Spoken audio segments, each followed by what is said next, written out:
Hey guys, welcome back to my YouTube channel, and in this video we're gonna talk about the method to assessing the personality.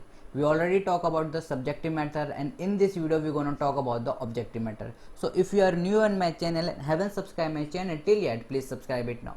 Guys, इस video में हम बात करेंगे आपके objective method assessing of personality को लेकर। हम पहले ही आपके सब्जेक्टिव मेथड के बारे में बात कर चुके हैं। अगर आपने वो वीडियो नहीं देखी है तो मैं आई डिस्क्रिप्शन में जाके आपको लिंक दे दूंगा, उस वीडियो को आप देखें और उसके बाद ही आपके ये ऑब्जेक्टिव मेथड आएंगे, राइट। और गाइज, अगर आप हमारे चैनल पे न्यू आए हैं तो सब्सक्राइब करें और बेल आइकन को जरूर दबाएं ताकि फ्यूचर में आने वाली वीडियोस आपको सबसे जल्दी और आसानी से मिल सके।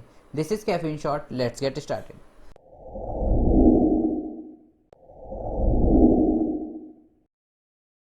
तो गाइस, सबसे पहले बात करते हैं आपके ऑब्जेक्टिव मेथड की। ऑब्जेक्टिव मेथड में आपके 5 टाइप होते हैं। ऑब्जेक्टिव मेथड बेसिकली क्या होता है, वो मेथड जिसमें आपको रिटन में देना पड़ता है सारी चीज़ें, written in the sense of about yourself, right. आप अपने बारे में जब आप बताते हैं मेनली, तो आपको क्या कहता है, वो ऑब्जेक्टिव टाइप होता है। सब्जेक्टिव टाइप में मेनली क्या होता है, आपका वर्बल टाइप होता है। जैसे आप देखोगे जो आपके रिकॉर्ड्स हैं वो सारे वर्बली हैं, इंटरव्यू हैं, राइट। आपका इसमें इतना कुछ ज़्यादा जो आप कह सकते हो एक्टिव रोल नहीं होता है। लेकिन जब आप ऑब्जेक्टिव मेथड की बात करते हैं तो इसमें आपका बिल्कुल एक्टिव रोल होता है, राइट। तो कौन कौन से मेथड हैं ऑब्जेक्टिव मेथड में जो कि आपकी पर्सनैलिटी को असेस करते हैं। सबसे पहला आपका मेथड है आपका क्वेश्चनर। नाउ क्वेश्चनर क्या होता है, मैंने यहाँ पर लिख रखा है, a questioner is a use when the factual information is desire. Factual information किसके बारे में, आप लोगों के बारे में, राइट। जो कि जैसे सपोज के लिए रिसर्चर है, उसे फैक्चुअल इंफॉर्मेशन चाहिए तो वो क्या होता है, क्वेश्चनर देता है कि आपके रिगार्डिंग वो बात करेगा या फिर आपसे इस तरह या फिर उस तरफ की, यानी कि जो आपके रिगार्डिंग है आपके रिवॉल्व अराउंड करेगी आपको या फिर आपके जर्नल से लेकर बात करेगा। क्वेश्चनर आपका क्या होता है, क्वेश्चनर आपका एक जर्नल पैटर्न होता है, राइट। वो जरूरी नहीं है आपके बारे में बात करें, इसमें आप इंक्लूड हैं, राइट। इसमें आप क्या है, इंक्लूडेड हैं पहले से, राइट। लेकिन वो क्या करेगा, आपके बारे में भी कुछ जनरल फैक्ट के बारे में बात करेगा। जैसे कि सपोज करें कि आप इस एक्टिविटी के बारे में क्या सोचते हैं, तो ये क्या हो गया, जनरल। या फिर वो आपसे पूछ सकता है कि आज आपको कैसा फील हो रहा है, राइट। या फिर आप क्या सोचते हैं इस चीज़ के बारे में। तो ये क्या होता है, ये आपका क्वेश्चनरी टाइप हो जाता है जब वो आपसे फैक्चुअल इन्फॉर्मेशन डिजायर करता है। नाउ क्वेश्चनरी में भी 2 टाइप के होते हैं, एक क्लोज फॉर्म होती है और एक open form. What do you mean by open form, open form में जब वो आपसे कोई क्वेश्चन पूछे जिसका आंसर आप जितना मर्जी चाहें दे सकते हैं, जैसे कि डिस्क्राइब योरसेल्फ या फिर इंट्रोडक्शन। जब आप कहीं भी जाते हैं, कोई आपसे पूछता है कि give me introduction about yourself, तो it's up to on you कि my name is this and that, I have pass this, I live in this, my father name, my mother name. That mean आपको जितना मर्जी हो आप उसमें include कर सकते हैं, right. What do you mean by close form, जब यहाँ पर वो पूछ रहा है what is your name, what is your name। ना जब वो आपसे पूछ रहा है आपका नाम क्या है, आप कह रहे हो माई नेम इज दिस, उसके अलावा आप उससे ये नहीं कहोगे कि हाँ भाई मैंने ये पास कर लिया है, मैं यहाँ रहता हूँ, मेरा फैमिली बैकग्राउंड ऐसा है, मेरी इकोनॉमिक स्टेटस ऐसा है, राइट। वो क्या है, वो डिजायरेबल नहीं है। वो आपसे क्या पूछ रहा है, what is your name, that's it, that is close form question पूछ रहा है, लाइक। या फिर आप एक दूसरा एग्जांपल इसका ले सकते हैं, हैव यू पास या फिर हैव यू ग्रेजुएटेड, तो यस और नो, राइट। जिनका आंसर आप यस या नो में दे सकते हैं, इन शॉर्ट यस या नो में दे सकते हैं, राइट, तो उन्हें क्या कहते हैं हम, क्लोज फॉर्म। लेकिन जिनका आंसर आपके ऊपर है कि आप कितना भी उसे एलैबोरेट डिस्क्राइब कर सकते हो, वो आपके कौन से होते हैं, ओपन फॉर्म में होते हैं, राइट। मैंने आपको बता दिया है, जैसे अगर किसी से आप पूछते हो व्हाट इज योर नेम, तो अपना नाम बता सकता है, यानी कि क्लोज हो गया क्वेश्चन वहाँ पर, उसके अलावा वो कुछ नहीं बता सकता। लेकिन जब मैं कह रहा हूँ कि हाँ भाई डिस्क्राइब योरसेल्फ या फिर आप अपना इंट्रोडक्शन दीजिए, तो क्या है, वो इंक्लूड कर सकता है जितना मर्जी वो चाहे, right. Now this is all about questionnaire. Questionnaire में 2 type, close form of questionnaire and open form of questionnaire. Number 2 पे आते हैं इन्वेंट्री। इन्वेंट्री क्या होता है, इन्वेंट्री जब होता है कि जब आपके साथ जो स्टैंडर्ड सेट ऑफ क्वेश्चनर होता है सेल्फ अप्रेजल के लिए। Self appraisal means for you. यहाँ पर गाइज याद रखना, इन्वेंट्री किससे होता है, सिर्फ for you and your personality,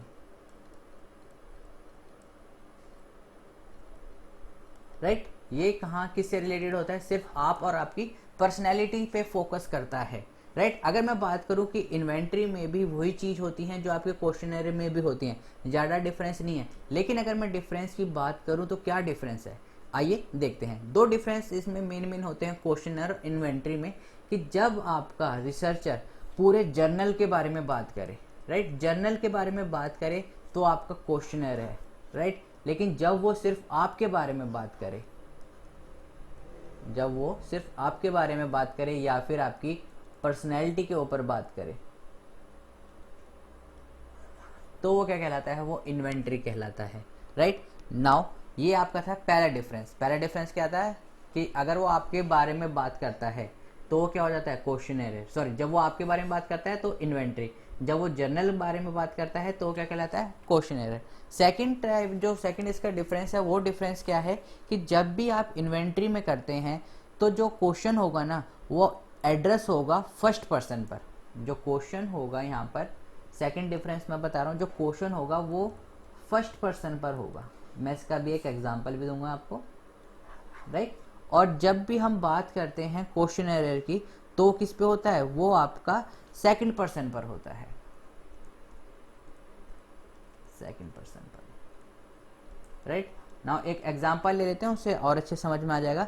जैसे क्वेश्चनर होगा कि do you have self esteem, यहां पर मैं लिख लेता हूं, do you have self esteem,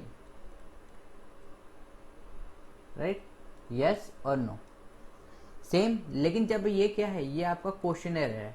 लेकिन जब मैं इसी में इन्वेंट्री की बात करूंगा तो उसमें क्या हो जाएगा, यहाँ पर ये क्या है, सेकंड पर्सन, इससे क्या हो जाएगा, फर्स्ट पर्सन, यानी कि I have self esteem, I have self esteem, question yes या फिर नो, राइट। देखो वही चीज है, इसमें क्या है, सिर्फ सेकंड पर्सन है, यहाँ क्या है, फर्स्ट पर्सन, दैट्स इट। दूसरा मेन जो डिफरेंस है, जो क्वेश्चनर होता है वो आपका जर्नल पे होता है, राइट। और जबकि जो इन्वेंट्री होता है वो सिर्फ आपसे ही, आपसे रिलेटेड होता है, आप और आपकी पर्सनैलिटी से। सपोज करिए, इसमें भी एक एग्जांपल और मैं ले लेता हूँ ताकि आपको और अच्छा समझ में आ जाए, कि अगर मैं पूछ रहा हूँ कि एक जर्नल इम्पैक्ट बताइए वेदर का या फिर क्लाइमेट चेंज का अर्थ के ऊपर, राइट। एक जर्नल इम्पैक्ट बताइए क्लाइमेट चेंज का अर्थ के ऊपर। उसके बाद मैं आपसे, सबसे मैंने ये क्वेश्चन पूछा, उसके बाद अगर मैं पर्सनली आपसे पूछ रहा हूँ कि आप क्या समझते हैं, दैट मीन जब मैंने आपसे पूछा कि क्लाइमेट चेंज का आप अर्थ के ऊपर क्या इफेक्ट समझते हैं, सबसे पूछा, दैट इज ए क्वेश्चनर। लेकिन जब मैं स्पेसिफिकली सिर्फ आपसे पूछ रहा हूँ कि आप क्या सोचते हैं, आपके विचार क्या हैं, what do you think about it, that mean वो एक इन्वेंट्री हो गया, मैं आपके योर पर्सनैलिटी के बारे में बात कर रहा हूँ, right. This is the main difference between questionnaire and the inventory. Let's move on the third point. Third point is our rating scale. So rating scale, what do mean by rating scale? Rating scale क्या होता है, एक judgement होती है जब एक बंदा जो कि दूसरे बंदे को लेकर देता है, राइट, कि आप रेटिंग करिए कि ये टीवी शो किसके बेस पर है, राइट, या फिर आप इस टीवी शो को कितने 1 2 3 4 5 में कितने गुड बैड पुअर देना चाहते हैं। आई थिंक सबको रेटिंग स्केल पता होगा, राइट। लेकिन रेटिंग स्केल जो होता है वो आपका क्या करता है, आपका क्वांटिफाइबल और कंपेरेबल डाटा आता है। क्वांटिफाई मीन्स आपका मेजर कर सकते हैं, ये कीवर्ड्स होते हैं गाइज, इनको लिखना जरूर है। कंपेरेबल यानी कि आप कंपेयर कर सकते हैं। आई होप इतना आपको नॉलेज ही हो। मीन्स जो आपका डाटा आता है वो क्वांटिफाई यानी कि मेजरेबल भी होता है और कंपेरेबल भी होता है। लाइक सपोज करिए, अगर मैं बात कर रहा हूँ कि दो सीरीज के बारे में हम बात कर लेते हैं, लाइक ले लेते हैं हम, एक तरफ ले लेते हैं फ्रेंड्स, राइट, दूसरी तरफ हमने ले लिया है आपका गेम ऑफ थ्रोन। दो हमने आपके सीरीज ले लिए, फ्रेंड्स ले लिया और एक तरफ ले लिया हमने गेम ऑफ थ्रोन। नाउ मैंने रेटिंग दी है कि आपको इसमें फर्स्ट रेटिंग आपको देनी है वेरी गुड, राइट, सेकंड है आपको गुड, थर्ड है आपकी एवरेज, राइट, फोर्थ है आपकी सपोज कर लिए बैड एंड फिफ्थ है आपकी वेरी बैड। तो ये आपका क्या होगा, ये आपका रेटिंग स्केल हो गया, very good, good, average, bad और वेरी बैड। नाउ इस क्वेश्चनर को या फिर इस रेटिंग स्केल को, राइट, ये क्या है आपका, ये रेटिंग स्केल है। इस रेटिंग स्केल को मैं डिफरेंट लोगों पे ले जाऊंगा, फिर वो क्या रेट देते हैं, दैट मीन एक बंदा दूसरे बंदे के बारे में क्या सोचता है, राइट, वो आपका क्या कहलाता है, रेटिंग स्केल। अब सपोज करिए मैं क्वांटिफाइबल और कंपेरेबल की बात कर रहा था, अब हमने फ्रेंड्स को लेके गए हैं, सपोज करिए इसका जब हमने निकाला, राइट, रेटिंग स्केल पाया, तो हमने देखा कि अराउंड ये पहुंच रहा है 4.5, राइट। और मीनवाइल हमने GOT that is game of throne का निकाला तो पहुंच रहा है आपका 4। तो हमें क्या पता चला, हम कंपेयर कर सकते हैं किसके, रेटिंग स्केल के थ्रू, कि कौन सा अच्छा है या as compare to the other. Plus हमने कंपेयर भी करा, राइट, फ्रेंड्स को हम कंपेयर कर रहे हैं किससे, गेम ऑफ थ्रोन से। प्लस हमने क्वांटिफाइबल भी करा कि हाँ भाई 4.5 है और ये कितना है 4, that mean it is much more likeable to the all the audience as compare to the game of throne. या फिर आप कुछ भी वाइस वर्सा में कह सकते हैं, राइट, जस्ट एन एग्जाम्पल। तो हम क्या कर सकते हैं, कंपेयर भी कर सकते हैं और क्वांटिफाइड दैट इज आप मेजरेबल भी कर सकते हैं।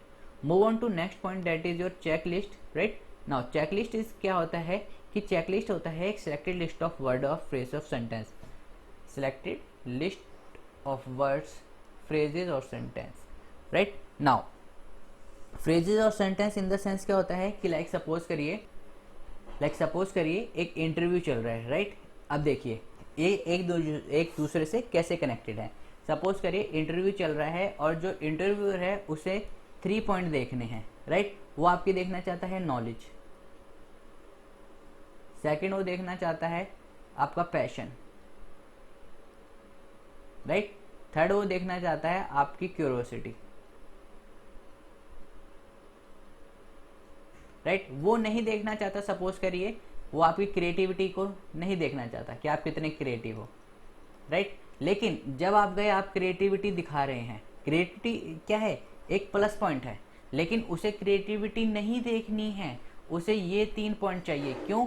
क्योंकि उसने इनकी क्या बना रखी है, एक चेक लिस्ट बना रखी है कि हाँ मेरे को इस 3 की रिक्वायरमेंट है, इन 3 की रिक्वायरमेंट है, मेरे को क्रिएटिविटी की इस समय इस पोस्ट के लिए क्रिएटिविटी की रिक्वायरमेंट नहीं है किसी पे, लाइक किसी भी बंदे में। तो जब जैसी चाहे आप क्रिएटिविटी पॉजिटिव पॉइंट है आपका, लेकिन जब आप क्रिएटिविटी उसमें शो करने लग जाते हैं, उसे क्रिएटिविटी से कोई मतलब नहीं है। आप सपोज करें क्रिएटिविटी भी दिखा रहे हैं, आप क्यूरियोसिटी भी दिखा रहे हैं, लेकिन आपने ये 2 चीज़ नहीं दिखाई है। तो as according to the check list आपने कितनी चीज़ें दिखाई, आपने सिर्फ एक चीज़ें दिखाई। आपने क्रिएटिविटी भी दिखाया, आपने इंटेलिजेंस भी दिखाया, लेकिन ना ही उसे क्रिएटिविटी पसंद थी, ना ही उसे चाहिए था क्या, इंटेलिजेंस। उसे क्या चाहिए था, उसे आपकी नॉलेज और पैशन और क्यूरियोसिटी चाहिए थी। लेकिन आपने दिखाई क्या, क्रिएटिविटी दिखा दी, आपने इंटेलिजेंस दिखा दिया। तो वो क्या होता है, वो एक चेकलिस्ट होती है जो कि उन्होंने पहले से ही सेलेक्ट या फिर स्टैंडर्ड बना रखा होता है कि हाँ for this post we need these circumstances. वो आपकी क्या कहलाती है, चेकलिस्ट कहलाती है। या फिर वो आपके पर्सनैलिटी के ट्रेट्स देखना चाहते हैं कि हाँ भाई इस बंदे में ये वाला पर्सनैलिटी का ट्रेट हो या ना हो, राइट। उसमें बेसिकली क्या होता है, इसका जो भी आप चेकलिस्ट होगी उसमें बेसिकली आपके यस या फिर नो में होंगे। जो आपके आंसर भी अगर आप सबको दिए जाएंगे चेकलिस्ट में भी, तो क्या होते हैं, सिर्फ एज ए यस या नो हो सकते हैं। जैसे a person is checked in, yes और नो, राइट। तो ये क्या होती है, आपकी एक तरह से चेकलिस्ट ये दूसरी तरफ से भी हो जाती है। चेकलिस्ट जैसे इन द पर्सन कि हाँ भाई उस बंदे ने इंटरव्यू दे दिया या नहीं दे दिया, राइट, वो भी आपकी चेकलिस्ट हो जाती है। उस बच्चे का वाइवा हो गया है या नहीं हो गया, दैट मीन उनके पास क्या है, एक सिलेक्टेड लिस्ट ऑफ कीवर्ड्स है, फ्रेजेस हैं, वो चेक कर रहे हैं। और यही क्या होते हैं आपके सिलेक्टेड जो आपके फ्रेजेस होते हैं या फिर आप कह सकते हो कीवर्ड, यही आपके एग्जाम में भी काम आते हैं। वो देखते हैं हाँ कि हाँ ये जो वर्ड है ये इससे कनेक्टेड है और ये मेन वर्ड है, कीवर्ड। अगर वो आपने लिखा है, राइट, उसके बाद फिर आपने चाहे कितने भी 100 वर्ड की जगह आपने सिर्फ 10 वर्ड ही लिखे, तो भी वो क्या कहेंगे कि हाँ इस बच्चे ने कीवर्ड इंक्लूड कर रखा है। लेकिन अगर आपने 100 वर्ड लिख दिए हैं और उसमें आपने कीवर्ड इंक्लूड नहीं करा है, तो क्या होगा, वो एग्जामिनर देखेगा कि बच्चे ने चाहे अच्छा लिख रखा हो लेकिन उसने कीवर्ड्स को इंक्लूड नहीं करा है। दैट मीन वो फिर क्या हो जाता है, एक तरह से आपके नेगेटिव पॉइंट में जाने लग जाता है। जैसे मैंने अभी एग्जांपल दिया कि इंटरव्यूअर को क्या चाहिए था, आपकी नॉलेज, पैशन, क्यूरियोसिटी, लेकिन आपने क्या दिखाया, आपने दिखाई क्रिएटिविटी और इंटेलिजेंस। आई नो ये दोनों क्या है, पॉजिटिव पॉइंट ही हैं, लेकिन उसे चाहिए क्या थे, उसे ये 3 पॉइंट चाहिए थे, राइट। तो ये पहले से जो सिलेक्टेड की लिस्ट ऑफ कीवर्ड्स होते हैं जो उन्होंने पहले ही अपनी तरफ से, जरूरी नहीं है कि हर यही 3 वर्ड रहें, राइट। क्या पता आप दूसरे इंटरव्यू में जाओ, उससे आप उसे क्रिएटिविटी पसंद हो, right, based upon their requirement, right. ये वेरी होते रहते हैं from one point two another point. Now fifth और लास्ट आपका क्या होता है, सोशियोमेट्री। सोशियोमेट्री क्या होती है भाई, ये टेक्निक होती है जो कि आपके सोशल रिलेशनशिप को आपके और आपके जो ग्रुप ऑफ पीपल के बीच में बताती है, राइट। नाउ सपोज करिए ये बेसिकली क्या रहते हैं, ये कुलिक्स में भी काम आ जाती है, राइट। हम एक एग्जांपल लेते हैं स्कूल का, राइट। नाउ स्कूल में सपोज करिए 50 बच्चे हैं, राइट। 50 बच्चे में से लगभग आप लगा लीजिए 5 ऐसे बच्चे हैं जिनको सब पसंद करते हैं, इंटेलिजेंट भी है, वो स्मार्ट भी हैं, राइट। तो 50 बच्चे में से कुछ ऐसे बच्चे होंगे जिनको सब लाइक करते हैं, राइट। कुछ ऐसे बच्चे होंगे लगभग आप लगा लीजिए 35 के अराउंड, कुछ ऐसे बच्चे होंगे जो क्या होते हैं कि वो सिर्फ अपने आप को चूज करेंगे। अगर एक उनसे कहा जाए कि आप क्या सोचते हो, राइट, तो क्या करेंगे, वो कहेंगे, हमें बताएंगे कि हाँ भाई हम अच्छे हैं, हम अच्छे हैं, दूसरों से हमें कुछ लेना देना नहीं है, राइट। मीनवाइल कुछ ऐसे बच्चे होंगे जो चूज ही नहीं कर पाएंगे ना अपने आप को ना ही दूसरे बच्चों को, राइट। एक तरह से कह सकते हैं आप कि ये बहुत ही पॉपुलर होंगे, ये आपके होंगे मीडियम टाइप के, राइट, और ये होंगे बिल्कुल लो, या फिर आप कह सकते हो डल टाइप में, राइट। तो ये क्या होता है, ये एक आपकी सोशियोमेट्री बताता है। अब आपने क्या करा कि आपने एक टेस्ट पेपर दिया, टेस्ट पेपर दिया आपने 50 बच्चों को, आपने पूछा हाँ भाई सिलेक्ट करो कोई भी 5 बच्चे जो कि क्लास मॉनिटर बनेगा, राइट। बच्चों ने इन 5 में से 3 बंदों को चूज करा, राइट।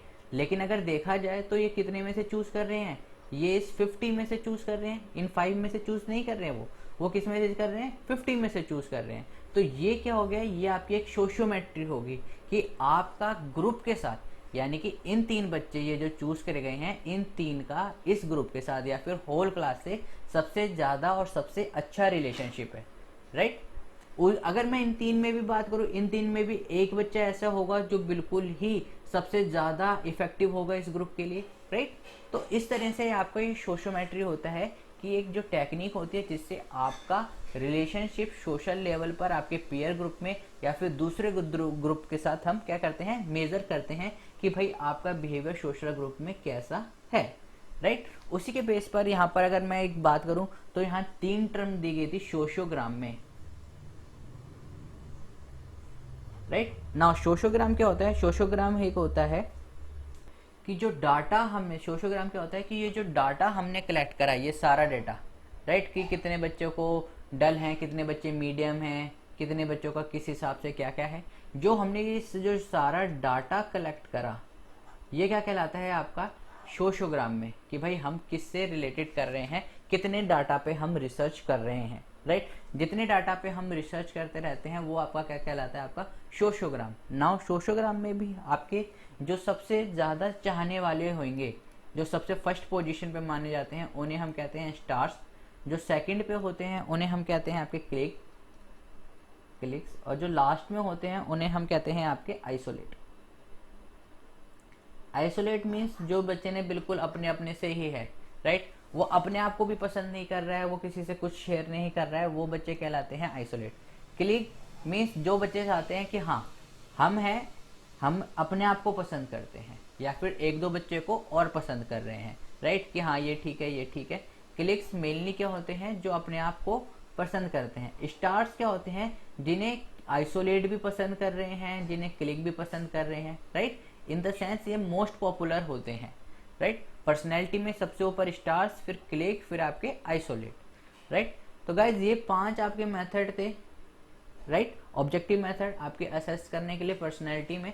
तो नेक्स्ट वीडियो में हम देखेंगे आपका थर्ड, जो कि आपका क्या था, आपका सबसे important point, that is projective technique. कई बार पूछा जा चुका है कौन कौन से टेस्ट हैं जो कि आपके असेसिंग ऑफ पर्सनैलिटी के लिए आते हैं। तो नेक्स्ट वीडियो को देखना ना भूलें। और गाइज अगर आपको वीडियो पसंद आई है तो लाइक करें, शेयर करें, सब्सक्राइब करना ना भूलें, और अपने दोस्तों के साथ भी शेयर करें ताकि ज़्यादा से ज़्यादा नॉलेज फैल सके, राइट। ये मत सोचिए कि उसके नंबर ज़्यादा आ जाएंगे, उसके नंबर कम आ जाएंगे, ऐसा कभी नहीं होता है। पेपर कभी भी प्री डिसाइडेड नहीं होता है, और रेस में दौड़ने का मज़ा तब है जब कि आपके साथ कोई टक्कर देने वाला हो। अगर आप आसानी से जीत रहे हैं किसी भी गेम में तो आपको मज़ा नहीं आएगा जब तक कि सामने वाला आपके बराबर का मैच ना हो। राइट। सो गाइस मिलते हैं नेक्स्ट वीडियो में, तब तक के लिए stay home, stay safe, keep smiling and keep gathering lots of memory. Have a great day. Thank you all of you.